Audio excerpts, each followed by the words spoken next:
How's it going, guys? Right, today we're going to be having a look at the Neo Geo Pocket Colour.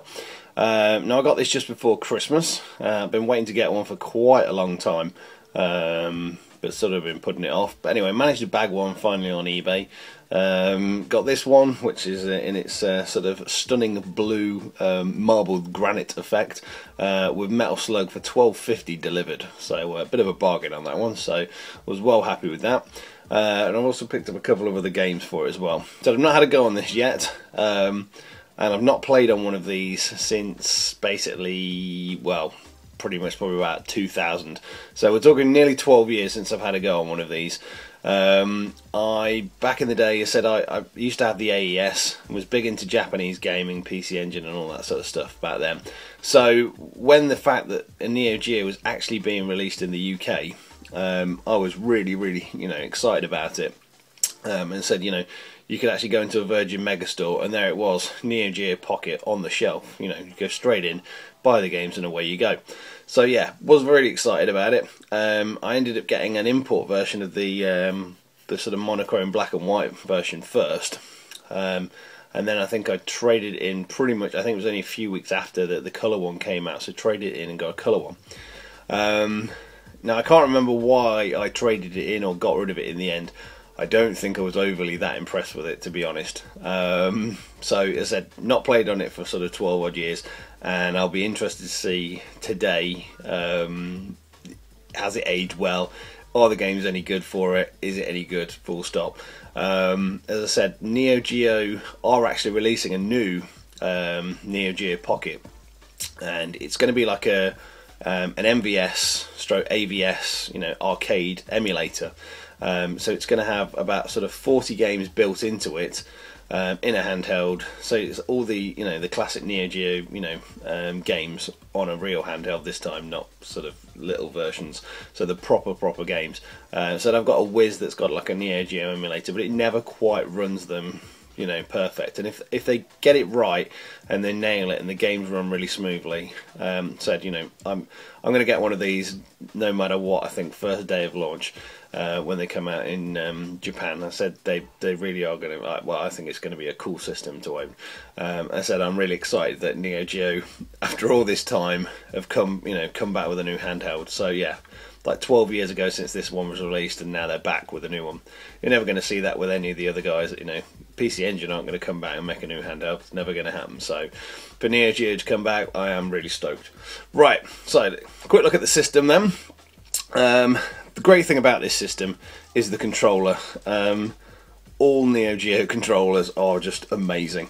The one thing they nailed, it was just the little, the little D-pad sort of analog controllers are wicked. Got a little A and B button there. Got an option button in the top. Our power button there. We've got a little mini mono speaker at the front.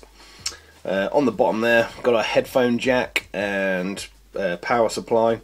Also our volume as well. Then we've also got our extension port as well. So again, that's for linking two Neo Geo Pockets up together. I've never actually seen two Neo Geo Pockets in the same room at the same time, bar Virgin Megastore back in the day. So that's probably never going to happen.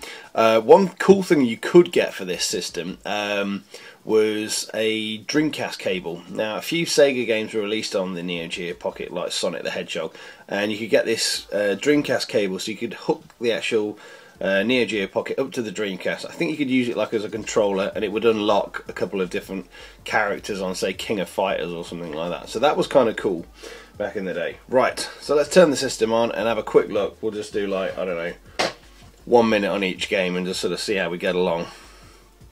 Hopefully you can see all this.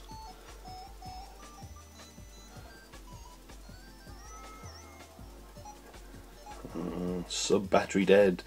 Memory failure imminent. Obviously the memory battery is dead. Right, so let's go with a bit of Puzzle Bobble Mini then to start with. And then, sorry about the view on this. Let's go for it. Right, so this is one of the classic games on the for the Neo Geo. Let's see how they did. First impressions. They got the music. You know, the music is there. It is the original sort of music. Admittedly, kind of played on a Casio keyboard. It seems to, you know, plays okay. The graphics, to be honest, are a bit ropey. And the screen itself, some of these colours are quite hard to distinguish what's what. You've got reds and pinks that look quite the same, and you've got yellows and oranges that look the same, and dark blues and blacks. So a lot of the same colours that you can't really tell what they are. All in all, yeah, it's Puzzle Bobble. That's you know, does what it says on the tin effectively. Right, next up then, let's go and grab another game. So these are the actual game cartridges that came with the well, you used to get the games in. Again, quite like the original sort of AES, MVS sort of cartridge cases. Get little clips and stuff on the front there. So we've also got Pacman, and I've also got Metal Slug First Mission that came with the system itself. Right, so we'll go with a bit of Pacman next. You can't go wrong with that. Okay, change the sub battery. I don't have a sub battery. Sorry about the glare. And the imminent memory failure, yes.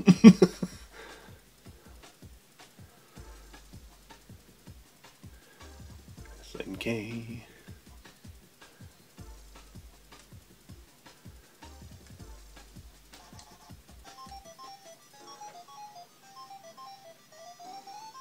There's two different versions. You can either go scroll or full screen. I'm going full screen on this one. I remember this is one of the games I did actually get when I had this original system, but I'm sure it was about 25 quid for a game of Pacman, which is quite a lot of cash, realistically. The great thing about well, the bad thing about Pacman, you know, you have a couple of games and then you're kind of done. It's not one of those games that you're realistically going to play for like 7 or 8 hours non-stop. So that's Pacman. Realistically, there's not too much else I can show you there.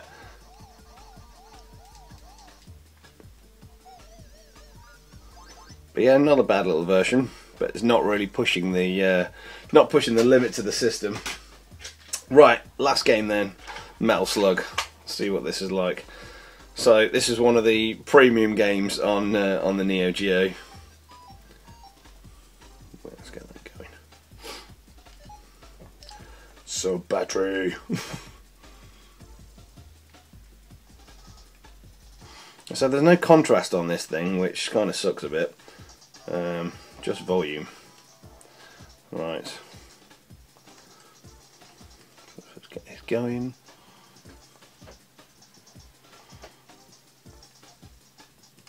Come on then.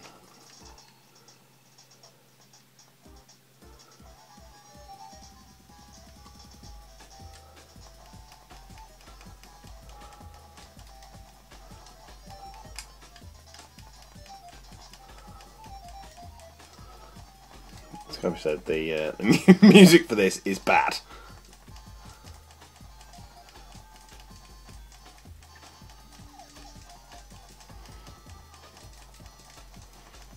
Get this guy. There we go.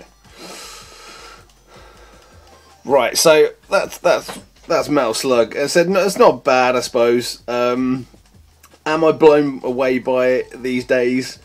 Not really.